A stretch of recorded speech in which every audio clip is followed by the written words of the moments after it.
N'avez-vous jamais levé les yeux vers le ciel nocturne en vous demandant « Où sont-ils tous ?» Les étoiles sont innombrables. Notre galaxie abrite à elle seule des milliards de soleils. La logique veut que nous ne puissions pas être seuls.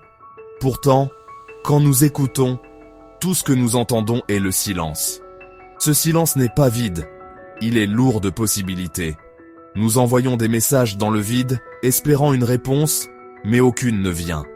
Les signaux s'estompent, engloutis par le cosmos indifférent. Ce silence ronge notre sentiment d'importance, suggérant que la conscience pourrait être une dangereuse anomalie, et non un don. Sommes-nous une maison solitaire avec ses lumières allumées dans une ville plongée dans l'obscurité, ignorant pourquoi les autres se sont éteintes? La question de notre solitude cosmique ne concerne pas seulement la recherche d'autrui, elle concerne la compréhension de notre place dans l'univers. La peur la plus terrifiante n'est pas que nous soyons seuls, mais que nous ne le soyons pas, et que le silence soit un choix délibéré. Le silence de l'espace n'est pas passif, c'est une force oppressante. Imaginez une forêt à minuit, grouillante de vie, pourtant absolument silencieuse, non par paix, mais par peur. Chaque créature sait, faire un bruit, c'est inviter le danger. Transposons cela au cosmos. Chaque civilisation est un chasseur caché, terrifié, écoutant, attendant. La seule action sûre est de rester silencieux, ou d'éliminer les autres avant qu'ils ne puissent faire de même. C'est la théorie de la forêt sombre. L'univers est peuplé, mais tout le monde se cache.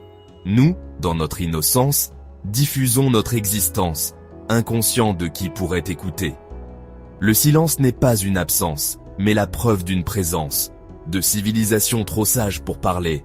Chaque étoile pourrait abriter un monde plus ancien et plus puissant que le nôtre, enveloppé dans le silence de la survie. Nos joyeux signaux ne sont pas des messages dans une bouteille, ce sont des coordonnées sur une cible. Dans la forêt sombre, être entendu, c'est être chassé. Nous tentons d'appréhender l'univers avec des chiffres, mais ils sont dénués de sens, trop vastes pour être compris. Imaginez être un seul grain de sable sur une plage s'étendant au-delà de l'horizon. Notre planète, notre histoire, est moins qu'un grain dans l'immensité cosmique. Nous nommons les constellations, cartographions les cieux, mais c'est une illusion de signification. L'univers n'a pas été fait pour nous, il ne sait pas que nous existons, et ne s'en soucierait pas s'il le savait. Notre existence est une anomalie éphémère, une étincelle sur une roche oubliée. Nous sommes laissés à nous débattre avec notre insignifiance cosmique, dépouillés de récits réconfortants. Il n'y a pas de main directrice, pas de but, juste une fragile bulle d'existence. Dehors, la forêt sombre et silencieuse s'étend, indifférente à notre brève flamme. Nos luttes, notre art, notre amour, tout est contenu dans cette bulle microscopique. La théorie de la forêt sombre n'est pas une certitude, mais elle est convaincante, bâtie sur la logique froide de la survie. Imaginez deux civilisations séparées par des années-lumière, incapables de connaître les intentions de l'autre. Le risque de supposer la paix est l'anéantissement. La récompense d'une action préventive est la survie. La survie est le besoin primaire. La croissance est inévitable, mais les ressources sont finies. Cela crée un état de guerre perpétuelle et non déclaré. Chaque civilisation est une menace potentielle. La confiance est un luxe que personne ne peut se permettre. Si vous en détectez une autre, vous pouvez communiquer et risquer l'exposition, ou rester silencieux et frapper le premier. Le choix logique est souvent ce dernier. L'univers, dans cette optique, récompense les prudents et les impitoyables. Le silence est le son de tout le monde qui se cache, des chasseurs retenant leur souffle. Les grandes civilisations nous observent peut-être maintenant, maîtres de la dissimulation, voyant sans être vus. La forêt sombre est bâtie sur une chaîne de suspicion, une boucle incassable de doutes. Même si vous êtes pacifique, vous ne pouvez pas être sûr que les autres le soient, ou qu'ils le resteront. La seule façon de briser la chaîne est de la couper. Les frappes préventives deviennent de l'autopréservation. C'est le dilemme du prisonnier ultime. La coopération risque l'extinction. La trahison assure la survie. La paranoïa est sagesse. La survie favorise ceux qui maîtrisent la furtivité et la force écrasante. Nous projetons nos valeurs sur le cosmos, imaginant des fédérations galactiques, mais l'univers pourrait ne pas partager notre moralité. Notre recherche d'intelligence extraterrestre est comme crier notre adresse dans une nuit dangereuse. Et si les civilisations les plus anciennes étaient les plus paranoïaques et les plus impitoyables, parce que seules elles survivent. Être vu, c'est être vulnérable. Être vulnérable, c'est risquer la destruction. Une fois la position d'une civilisation connue, son destin est scellé, non pas si, mais quand elle sera attaquée. Parfois, une civilisation diffuse l'emplacement d'une rivale, laissant les autres faire le sale boulot. Une attaque au couteau emprunté. Notre monde diffuse des signaux depuis un siècle, peignant une cible sur notre dos. Nous sommes tout sauf silencieux. Nos lumières, notre chaleur, notre bruit annoncent toute notre présence. La malédiction d'être vu est irréversible. Une fois exposé, vous ne pouvez plus vraiment vous cacher. La menace peut ne pas venir avant des millénaires, mais elle est désormais permanente.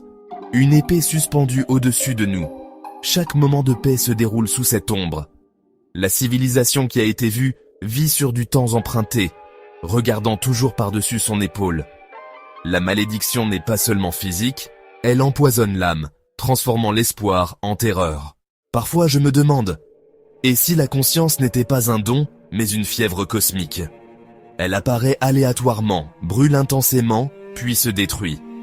Les civilisations, poussées par la curiosité, découvrent inévitablement les moyens de leur propre destruction. Une seule erreur, et elles disparaissent, ne laissant que le silence. L'univers retrouve son état naturel et tranquille, comme s'il guérissait d'une infection. Le silence que nous observons pourrait être celui d'un cimetière, et non d'une forêt de chasseurs. Le paradoxe de Fermi ne trouve pas sa réponse dans la malice, mais dans la physique cosmique.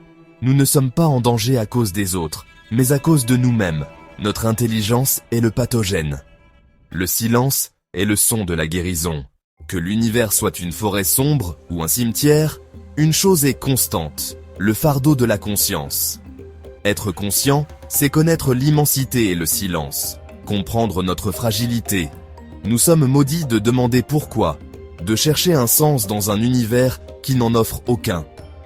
Telle est la véritable condition humaine, des penseurs piégés sur une île solitaire, incapables d'accepter notre insignifiance. Nous inventons des dieux et des destins pour nous protéger de la froide vérité. Un univers hostile nous reconnaît au moins. Un univers indifférent est un coup plus dur. La forêt sombre est presque réconfortante. Elle nous donne un rôle.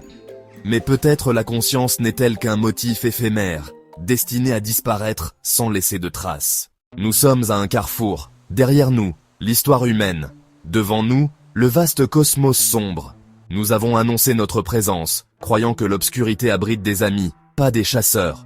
Le silence persiste, s'alourdissant. Une présence, pas une absence. L'univers parle à travers son silence. Silence. Vous avez été vus. Le jeu a commencé. Notre premier contact pourrait ne pas être une poignée de main, mais un impact silencieux et mortel.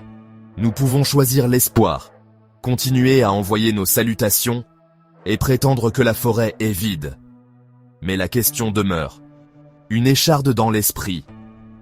Invitons-nous la conversation ou facilitons-nous la tâche aux chasseurs pour qu'ils visent? Dans l'immense et silencieuse obscurité, personne ne peut répondre.